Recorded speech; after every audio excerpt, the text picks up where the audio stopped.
faire la musique. Nous allons voir les do, ré, mi, fa, sol, la, si, 1, mi, 2, ré, 3, si, 1, 2, 3, fa.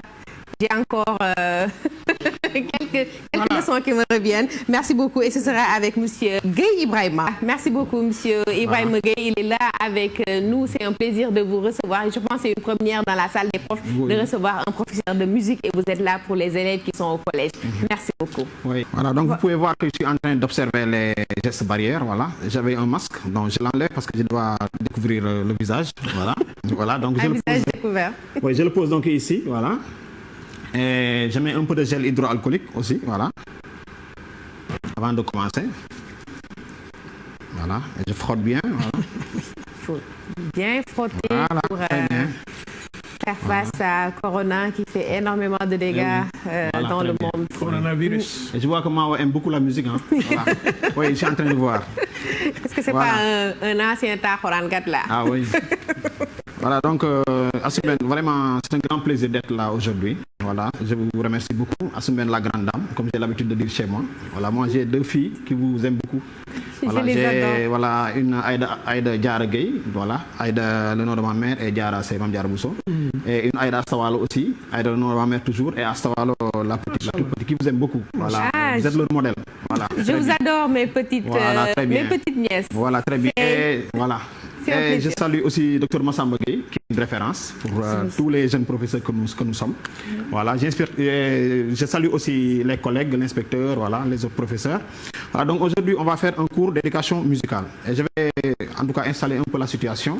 Si vous êtes devant un piano portant un pupitre, et vous avez sur le pupitre donc une partition musicale à devoir exécuter au piano, alors certainement vous êtes en train de faire une activité essentielle parmi d'autres. Et cette activité, on pourrait donc la nommer l'identification des notes musicales. Parce que si vous avez une partition musicale, pour pouvoir donc l'exécuter au piano, il faut être capable de déchiffrer les notes de musique qui sont sur la portée d'abord. Et pour y arriver, il y a une astuce, et c'est cette astuce-là que je suis prêt donc à vous montrer aujourd'hui. Voilà, et en quelques secondes, vous serez capable aussi bien de lire une partition musicale que de pouvoir donc répondre à la question qui est très récurrente au BFM, c'est-à-dire on vous donne une question et on vous dit de trouver le nom des notes sur les portées suivantes. Et si vous me suivez bien, je vous donne une astuce en quelques secondes, vous serez capable donc de régler ce problème. Voilà, donc je prends voilà, la craie. Alors vous avez déjà au tableau alors 2 portées, voilà, avec des clés de sol. Mais auparavant, je voudrais vous dire que pour réussir cette activité, il y a des prérequis. C'est-à-dire il y a des choses qui sont nécessaires à l'entame, a priori. Alors, il faut connaître les signes principaux employés pour écrire la musique. Je fais fi des signes complémentaires dont vous n'avez pas forcément besoin pour identifier les notes de musique. Je vais mettre l'accent sur les signes principaux, à savoir la portée,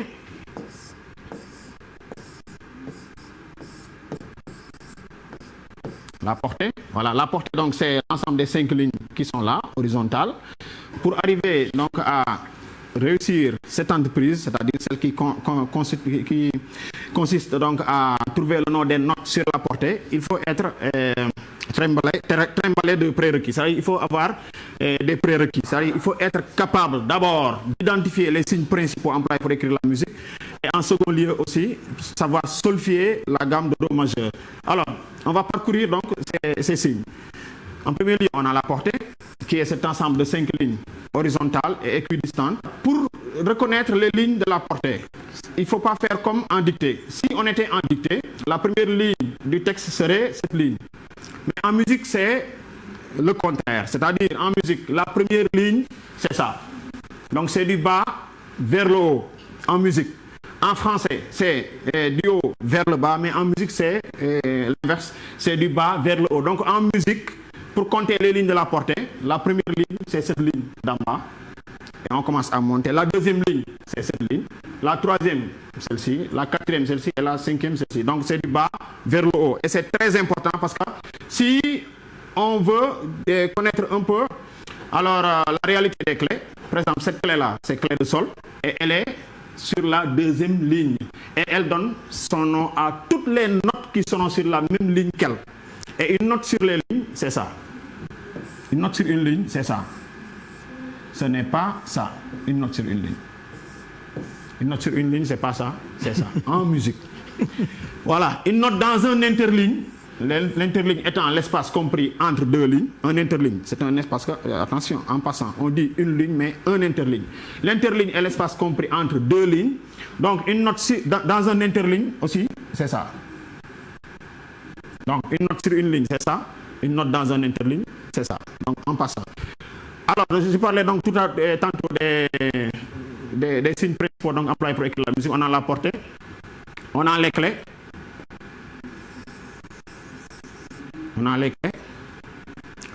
et on a, parmi ces clés, on a 3 figures de clés. On a la clé de sol. Et voilà, la clé de sol, elle est déjà, voilà, très bien. Donc, c'est ça qu'on appelle la clé de sol. Et donc, on a 3 figures de clés. La clé de sol est la première figure, si vous voulez. Et la clé de fa, elle est là, une seconde figure de clé. La clé d'ut, qui est la 3e figure de clé. Donc, je récapitule. On a les clés, qui sont aussi des signes qu'il faut connaître pour pouvoir lire les notes donc, sur la portée. On a 3 figures de clés. On a la clé de sol, on a la clé de fa, on a aussi la clé d'ut. Maintenant, les clés aussi se présentent sous différents aspects. Si on a la portée ici, la clé, comme vous pouvez la voir ici, elle se présente comme ça, comme vous pouvez la voir dans le tableau. Donc, on a une seule clé de sol, mais on a 2 clés de fa. Donc, la clé de fa se présente aussi sous 2 aspects. Une clé de fa 4e ligne, si vous voulez. Une clé de fa aussi 3e ligne que je vais dessiner ici.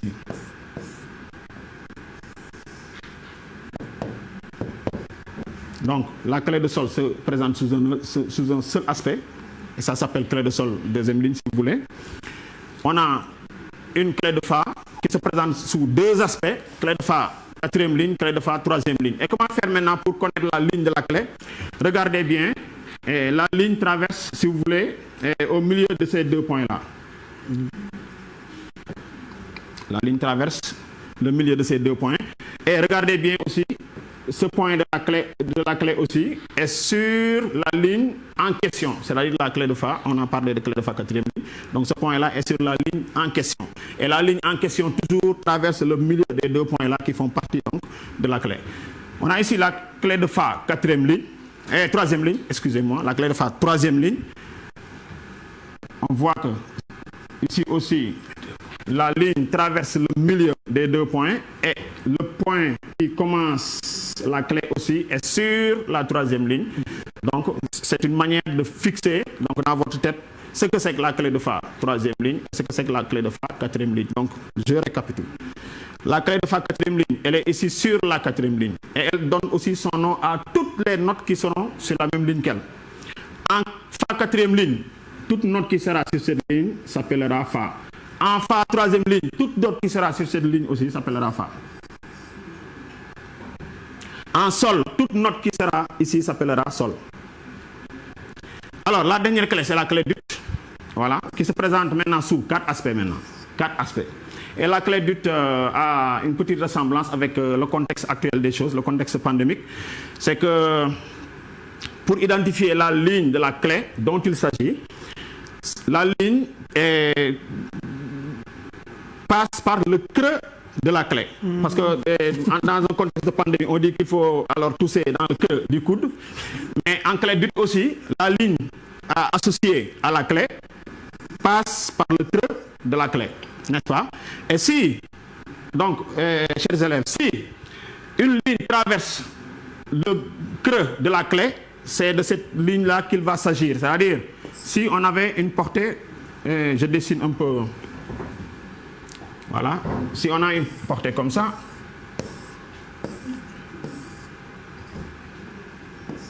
et on demande par exemple le nom de cette clé, c'est que vous allez aisément répondre. Je sais que la réponse que vous allez donner sera une réponse qui est correcte, parce que j'ai dit que la ligne associée à la clé, c'est la ligne qui passe par le creux de la clé, si vous voulez. Et si je demande ici donc la clé d'ut à laquelle on a affaire, vous allez répondre donc aisément que oui, très bien, c'est la clé d'ut. 3e ligne, très bien. Pourquoi? Parce que, encore une fois, première ligne, 2e ligne, 3e ligne, 4e ligne, 5e ligne. Et c'est la troisième ligne qui traverse le creux de la clé. Donc, il s'agit ici de la clé d'ut. Clé d'ut, troisième ligne. N'est-ce pas? Donc, j'ai parlé de toutes les clés. Donc, il y a 3 figures de clés. La clé de sol, la clé de fa, la clé d'ut. La clé de sol se présente sous une seule forme. On a une seule clé de sol. On a 2 clés de fa, troisième ligne, clé de fa, quatrième ligne. On a 4 clés d'ut. Clé d'ut, première ligne, clé d'ut, deuxième ligne, clé d'ut, troisième ligne, clé d'ut, quatrième ligne. Et je vais les dessiner aussi, si vous voulez. Voilà, la clé d'ut, première ligne se présente comme ça. La clé d'ut, deuxième ligne se présente comme ça.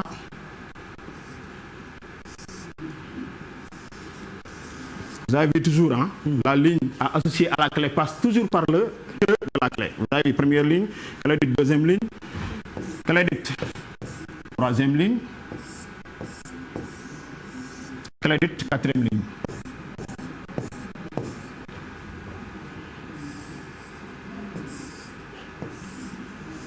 Vous avez toujours, hein, donc la quatrième ligne donc, traverse le creux de la clé. Donc on a ici la clé du première ligne, clé du deuxième ligne, clé du troisième ligne, clé du quatrième ligne.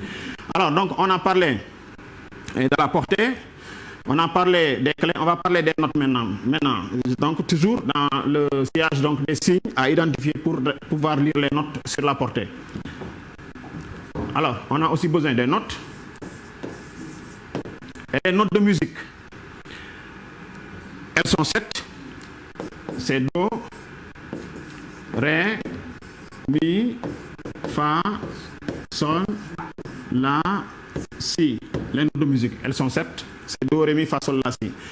Maintenant, les notes de musique, quand on les met sur une portée, on les écrit sous une certaine forme. C'est-à-dire, c'est comme une personne. Avant de sortir, c'est une personne. Mais quand elle sort aussi, elle met des habits, c'est toujours une personne. La note donc, elle s'appelle do, mais une fois sur la portée, maintenant, elle prend une figure. Elle se présente sous une certaine forme, c'est-à-dire, elle prend une figure. Et les figures sont là. On a parlé de la ronde, la blanche, la noire, la croche, la double croche, la triple croche,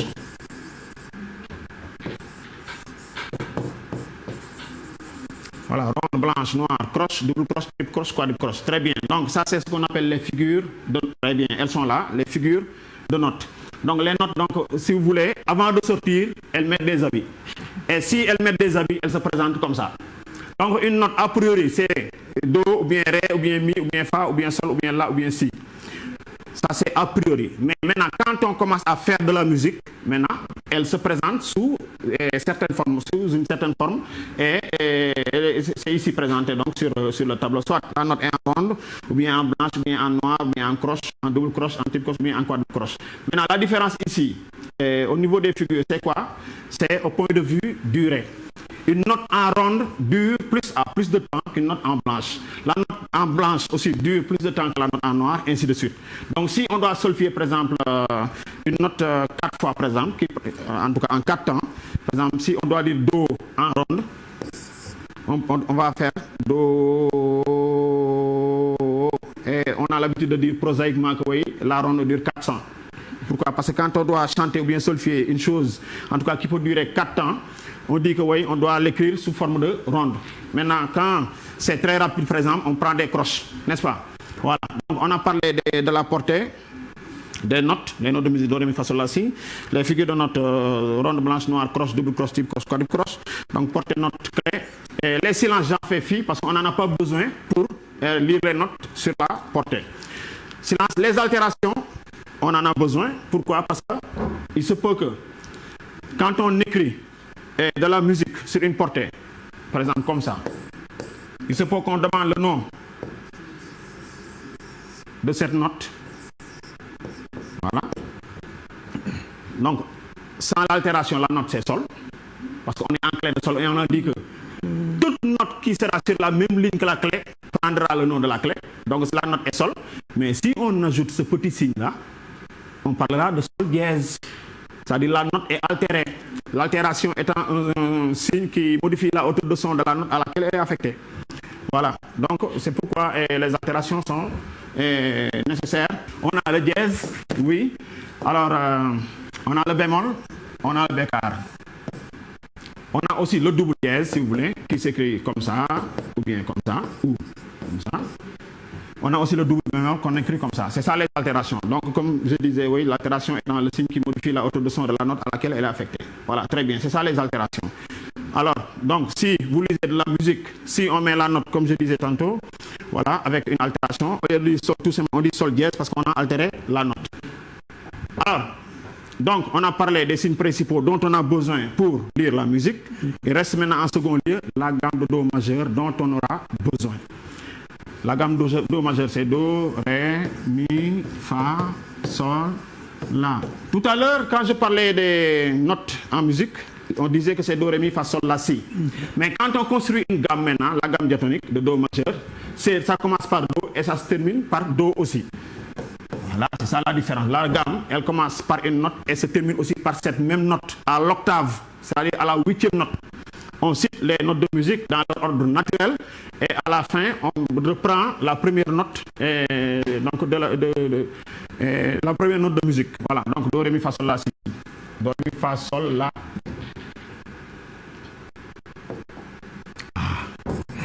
Oui, la gamme de Do majeur, oui, Do, Ré, Mi, Fa, Sol, La, Si, Do. Voilà.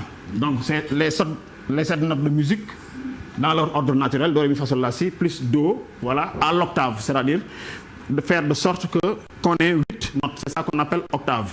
Alors maintenant, dès l'instant qu'on a les signes principaux, dès l'instant qu'on a la gamme de Do majeur, qu'est-ce qu'il reste à faire maintenant? C'est de solfier, c'est-à-dire réciter. Et si on arrive à la note concernée, on dit son nom aisément. Qu'est-ce que ça signifie? Si on a cette note à devoir trouver, on dit cette note-là, c'est quelle note?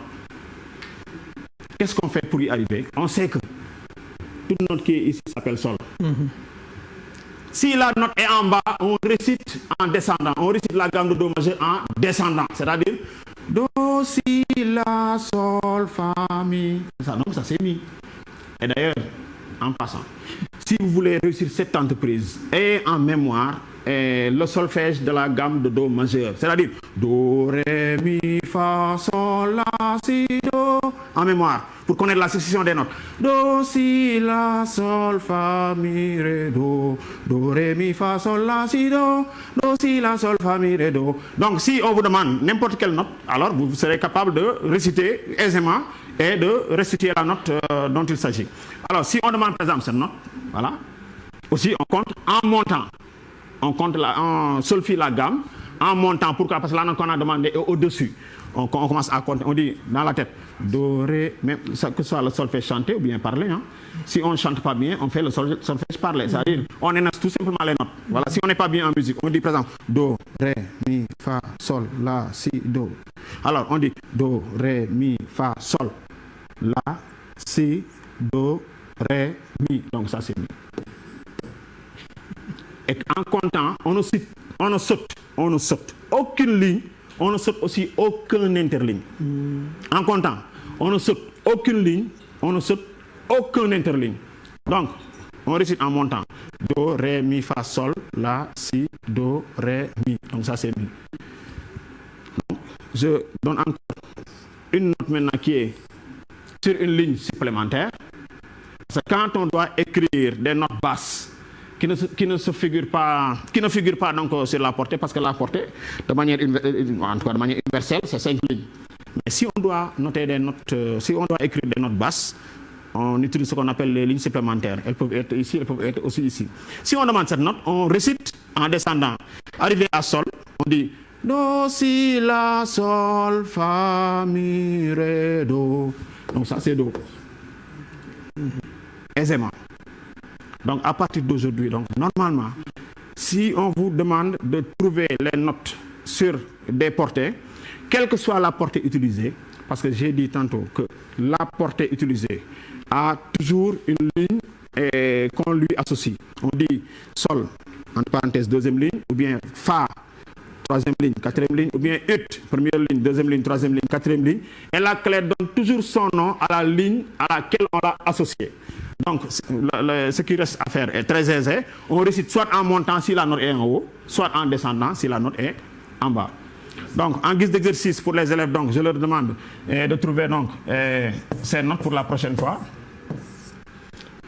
Excusez-moi, je n'ai pas trop de temps pour voilà, prendre la règle. Alors, je demande aux élèves de trouver ces notes.